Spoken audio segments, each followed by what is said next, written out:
বঞ্চিত করে বগুড়ার উন্নয়ন দরকার না। এই সরকার আপনি ক্ষমতায় এসেছেন, আপনি সর্বোচ্চ জোর করে। যারা সরকারে আসে তারা ছেলের নাতির নামে রাস্তা তৈরি করে।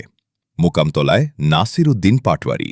বগুড়ার নবগঠিত মোকামতলা উপজেলায় জাতীয় নাগরিক পার্টি এনসিপি ঘোষিত দেশ গড়তে জুলাই পদযাত্রা কর্মসূচিতে দলের দক্ষিণাঞ্চলের মুখ্য সমন্বয়ক নাসির উদ্দিন পাটওয়ারি বলেছেন, যারা সরকারে আসে তারা নিজেদের ছেলের নামে রাস্তা তৈরি করে, দুই ছেলের নামে রাস্তা করে, নাতির নামে আরেকটি রাস্তা করে, আবার একটি খালি রেখে দেয় ভবিষ্যতে যে সন্তান হবে তার নামে করার জন্য।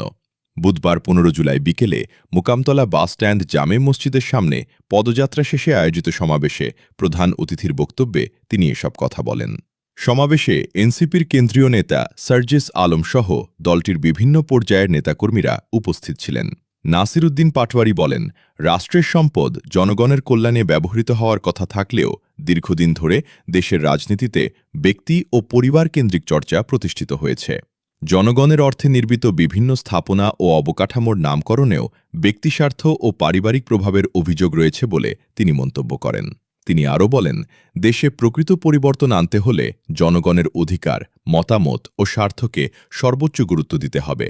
একটি জবাবদিহিমূলক ও জনমুখী রাষ্ট্র গঠনের লক্ষ্যেই জাতীয় নাগরিক পার্টি দেশব্যাপী দেশ গড়তে জুলাই পদযাত্রা কর্মসূচি পালন করছে।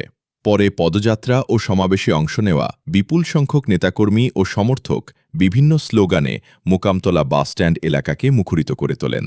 সজীব টিভি 24।